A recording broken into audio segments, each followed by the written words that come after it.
Listen, you do not have to be famous, loud, or overly polished to have great stage presence. You just need 5 habits that make people lean in, lock on, and never forget you. Now, this is not something reserved for special people. You're going to find that in today's video. I'm going to break this all down because I found that most speakers, they confuse stage presence with personality or volume, but real presence is how you show up and energetically and emotionally convey a story or a message or just your personality. You don't have to be the hard charge and yell at everybody or like the, super high energy every time. You have to find a way to be you. And when you can convey your energy and your message, everything properly across that, you're going to find that way more people engage with you. There's vastly more presence, and it makes it amazing when you get off the stage and people love what you did. There's a feeling of just pure joy, like having seen the whole span of what you did. I've actually had people when I get off stage go, man, I'm telling you, I went through a whole emotional roller coaster with you. Great. I did my job. Kind of like how a movie has the highs, the lows, the ups and downs. That's how your speech should be. They're watching you and engaging with you. It should be just the same in sense of how they feel, especially if they paid you to be there, right? People pay $20 for a movie, right? Or less. They'd be paying you thousands. It should be a very, very great experience overall. So it's not about being extroverted. It's about being grounded, intentional, and magnetizing to draw people in. And I'm going to talk to you today about how to do that. In this video, I'm going to share with you 5 specific habits that anyone can build, like starting today, that'll immediately elevate how you're perceived on stage, how you show up, how people want to engage with you afterwards. Because if you didn't know, the mark of a great speaker is how many people after the fact want to come up and speak to you and shake your hand and talk to you. If nobody does, you didn't do a good job. And I have been there. I know what it's like. And it doesn't feel good when that takes place. So these habits, just, they're not about hype. They're about connection and control and honestly command of the energy and attention of the room. Now, as these 5 habits unpack, take notes, write these things down. I love comments below. Also, if you haven't yet, subscribe to the channel so you can get more of these great videos as they come out. I'm not stopping. I'm getting rocking and rolling. You're going to have a whole lot more coming down the pipeline. So just keep yourself subscribed to make sure you don't miss anything. Now, habit number 1, anchor yourself physically. Stage presence starts with body control, how you physically show up, right? I will say this is more of a personal preference. I've found that when you display non-verbally your confidence, your feel, your flow up there, I'm telling you, man, that conveys so much about your comfort. When somebody notices that you aren't comfortable, they don't feel comfortable listening to you. It's like that they call it secondhand cringe or whatever you want to call it, or embarrassment. The idea is if you feel comfortable, if you're up there and you got this nice cadence how you speak and you flow and you talk and you're engaging with people, people are drawn in. They feel more confident with somebody that appears to be confident, right? So eliminate like fidgeting or aimless pacing and awkward gestures you might throw out there. You might think that it helps to move a whole lot. And yes, intentional movement's good. But simply just, just wandering around, people notice it if you're just kind of like thinking and you're just talking like this. It's kind of distracting, to be quite honest. It pulls the attention away from what it is you're having to say. And then at certain points in time, you need to root your feet, align your posture, and be in the space where you own the space like you belong there. I learned years ago from some great speakers. One was a guy named Bo Eason. He says, when you're up there, like, you got to make sure that you are like, you have a stage presence like a cat prowling the space and own the space. He's like, before I give a speech, I don't do this personally, and I like that he does it. I've yet to incorporate this in, we'll call it. But he's like, I walk to every single corner of the entire room. I don't care how big it is. I walk the entire outside because I want that to be my cage. I want them to be in my environment. He goes, and I get up on the stage and I walk around every section and into that stage. So it's my stage. I own this space. I'm here. You're with me. I'm not in here with you, kind of thing, right? And so when you have that engagement, you feel more confident.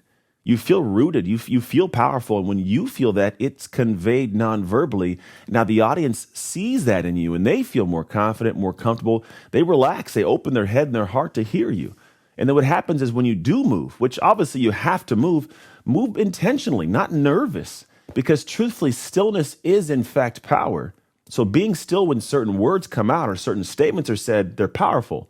But you then have to move intentionally and get to new space. Because also, I'm real big on this. Whenever you think about an audience members watching you, if you're only in the middle of the stage the entire time, well, the people on the right and the people on the left don't get much of you. So it's okay to go to the far left sometimes and go have a chat, have a talk, go to the far side of the right side of the stage, have a great talk, and you can navigate all of it, give everybody a chance to feel you in different aspects. And you don't do it by wandering, you do it intentionally. And when you do it intentionally, there's a feeling of, man, This person belongs up there. They feel comfortable up there, which means I feel comfortable listening to them. Now, habit number 2 is this big open loops early and often. So you can use curiosity as a presence amplifier. Now, what I mean by this, like we have things where I work into my keynote design, ways that you actually open a conversation or open a loop, but you don't close it. And the mind loves open loops a little bit. Meaning, think about TV shows you've watched. The shows that are the great shows, you can't wait for next week's episode. Why? Cliffhanger. What's a cliffhanger? An open loop. It's something your brain wants to close down, so it wants to pay attention. And when you have this loop you open for people and you hold this space for them, it amplifies your presence because you're holding something I desire from you. So you get people to draw in, to pull in, to pay more attention. You can do things like asking questions and not giving the answer right away, right? It's like you ask a question. You ever had this take place? Yeah. Before I get to that, I want to talk about this, and you go somewhere, but you leave them there. And they're like, what's he asking about? But you come back to it later on, right? And it's a way that you can engage the presence by grabbing them and actually having that open loop. You can also start a story, pause it, and then come back to it later. Now, we do this when we do our attention-grabbing opening of a keynote, and then the conclusion becomes an open loop. But if you ever watched our videos, I've done one on how to actually get a standing ovation. This is a beautiful skill. If you can open the keynote a proper way, when you get to the backside to close that loop, oh my gosh, they love it, and they stand up and they clap, right? Because this is a great feeling of satiation. They watched your speech and they enjoyed it, right? But that open loop, like, it holds so much. You have this power, you have this control, and now I'm waiting with bated breath for you to actually say the last portion of it. So getting in a position where you actually have a story and you start it and you pause it and then come back to it later, it's a great way to hold that.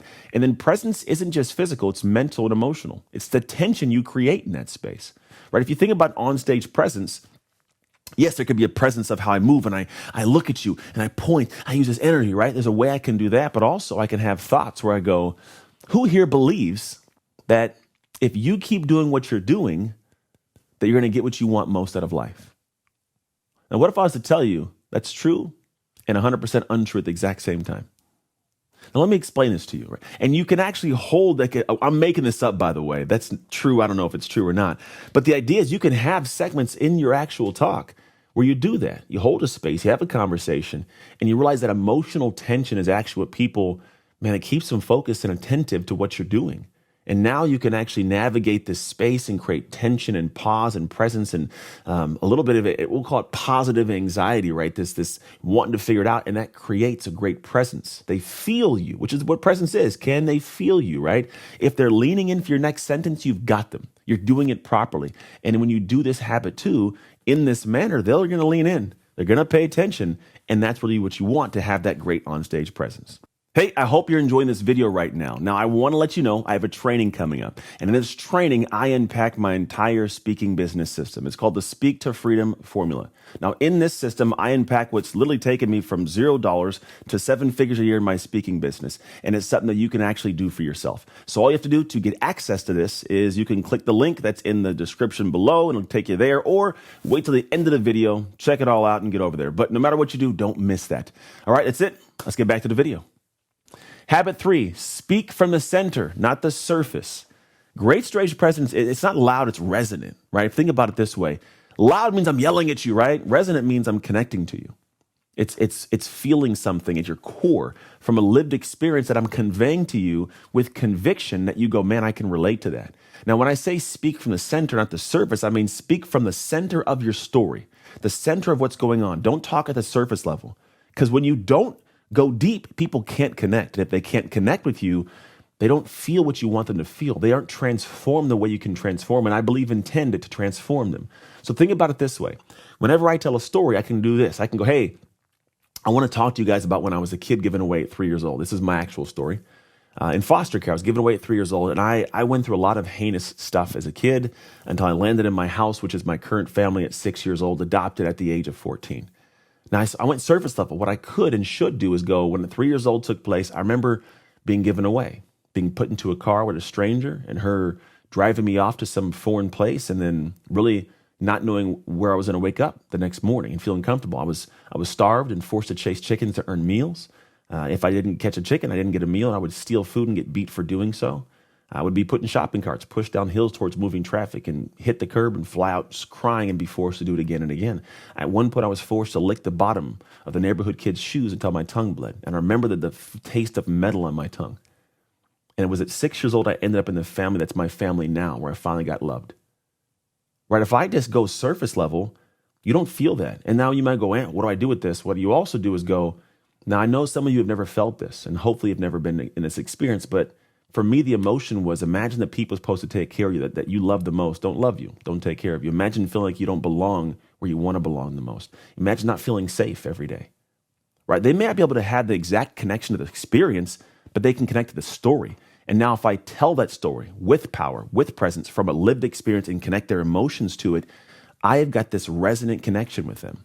My presence and my power is held in that space. And I deliver it not from a space of empathy, feel sorry for me, but a space of this took place, but look at me, right? Your presence is created when your words match your energy and your beliefs. And so if you have this energy coming out and your beliefs match, you're in a great space. Because people don't feel speakers who are performing. They know if you're performing. They feel people who are revealing, who are sharing, who are talking with their full humanity with confidence in doing so. If you can tap into that place and go to those stories and those depths, you're going to draw so many heads and hearts in and make the impact you want. Habit number 4 now, play the audience. Not just a script. Stage presence is dynamic, right? Not just a script, like play with the audience and navigate them. When I think about on-stage presence, it's always about reading the room and adjusting. It's being dynamic in what you do. And so when I say play the audience, not just a script, you're not trying to be up on stage and think about in your head what the script is you're supposed to follow and read. I hate that. I think when people go on stage and they're trying to recite what they memorized, you're missing the boat. Because you can practice in front of your mirror all day. You can know the words to a T and still bomb the speech. Why? Because you're not reading the room and adjusting. You're not paying attention to the audience. It is co-creation. It's co-creation up there, meaning when you're up on the stage and you're sharing your thoughts and ideas, as I share this thought and I share this idea, I'm doing so in a way that allows me to know that how you're receiving it has to be fed off me. Like I said the thing, how do you feel that? How's it being received? How do I adjust to this? How do I manage the emotion of the room, right? It's not just reciting stuff, it's telling a story. It's being able to dynamically move the thoughts back and forth as I go through them and make sure you are eliciting the feeling I want you to elicit. And it may be different, and it will be different from stage to stage, audience to audience, right? It's all about you navigating this. So think about this. Like if the energy is flat in the room, you need to know how to add a punch, not just say the words because it's time to say the words. Like, are they with you? If they're not with you, slow down. Give space to have the conversation. Draw them back in. We use callbacks big time. If I feel the energy low, I bring it in. I elevate the voice. I make it punchy. I do some different things to get the focus back on me. I ask him questions. Let me get you see it? I see it, right? I get these conversations that are called callbacks we present in the beginning of our keynote. And now what happens is I'm not just reciting, I'm conversating. I'm having a discussion, and you're engaged with them and co-creating. And then I'm practicing being responsive, not robotic. See, if I can respond to how they're feeling, what they're saying, I'm not robotic. They feel a real person up there actually talking to them, not just saying something that they probably said 70 times before in different stages, right? And then what happens is presence grows when you're in conversation with the room, not just giving a monologue or talking at the room, right? A conversation, and you think about it, a conversation is a back and forth, which means I say something, then you reply in some way, and then I say something back and forth. You're not actually talking that way, but the conversation for some rooms, it's nonverbal. Are they nodding their heads? Are they raising their hands? Are they looking away from you? Are they crying? Are they joking? Are they laughing? Like, what is the response you're getting? And that response you get back and forth, it is the conversation. And you then guide it where you want it to go. Now, the last habit, we'll call it habit number 5, is to end with emotional altitude. Don't trail off. Don't fade out. End with an emotional altitude, which means you bring them to a crescendo, to a peak at the end of this. If you really want to have that amazing presence that's felt, you don't just kind of end soft. You don't shake somebody's hand and like go limp in the hand, right? It's a firm shake. That's the altitude, right? End with a sentence that spikes emotion, that hope is risen into them, that fire, belief, like talk to their identity a little bit, like talk to who they are to bring them, because a speaker with presence knows when to leave people with a charge and how to do it.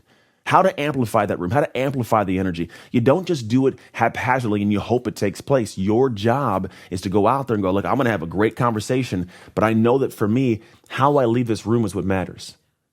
And if I want to make sure this room is left proper, like I do it right, I'm going to end on a high, or at least end on a story that anchors my message deeply so they feel this through and through, almost goosebumps of the feeling of like, oh, this was great, right? So your final 60 seconds should be felt more than it's understood.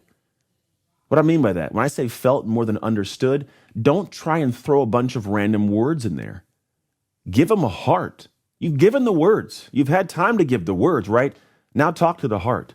Inspire, engage, challenge, call to them, call to the higher being of them, call to the state where you know that they are supposed to be and can arrive at that'll provide for them the outcome that you're there to give them. Don't just randomly talk about it. Too many people in speeches don't know how to conclude, so they just keep saying random words and they don't realize that your job at that moment, you had the time to fill the words in. Now touch the heart. If you touch the heart properly, the way that you end that and hold them in space, it's going to tell them who you are as a human and how working with you would feel afterwards. Whether it's as another speaker somewhere, whether it's coaching them somehow, whether it's being a consultant to the company, or the book you've written, whatever it might be. If they feel that there's a thought of going, man, I wonder if I can feel it in this other place. And likely you can, and you get that beautiful feeling. You get that cool climb, right? So the big thing here is you got to make sure you pay attention to these. Now, again, you do not have to be flashy to be unforgettable. It's not necessary. Like, you don't have to have some crazy shtick. Honestly, presence is built through habits. Habits create identity, and your identity is what books stages. So for you, where I'm talking about the booking of stages right now, if you can be this person on stage, how you flow, how you talk, and then bring it to stage the same way, it's a game changer. Like this video you're watching right now, the odds are that there's going to be somebody watching this video hearing me talk about how to give a speech and go, man, I wonder if he could speak for our company. And you have no idea right this moment what I speak about, right? And that's okay, because what happens if you see confidence and you see power and ability to communicate, there's a thought of like, well, maybe they can do it over here. And you get to see my identity, who I am, how I function, how I show up, and it allows you to have this confidence in possibly booking me as a speaker for an event. And that's the big piece here. It's not just I'm one way on one area. This is you've heard before. How you are in one area is how you are in all areas. So I want you to bring this thought into your head and engage and then try these things. Don't just think about it and take notes. Go actually apply it the next time you give a talk and see how you feel. I promise you do this right, you're going to feel like a king or a queen up there. They're going to love seeing you do what you do, and they're going to have you come back, or they're going to tell other people about you and say, you got to book this person. Now, truthfully, if you want to develop this kind of onstage presence that turns heads and opens doors, I want you to go to speaktofreedom.com. Over at that site, which is our company site, you'll find out about all the things that we do that allow you to actually become an amazing, highly paid speaker. We are good at getting you great at getting on stage. We can talk to, and I do talk to, the skill set, but the best way to develop skill set is reps. The best way to get reps is to get great at getting on stage. And at Speak to Freedom, we do that. That's it. I hope you enjoyed this video. And if you are interested in more content like this, watch the next one coming up.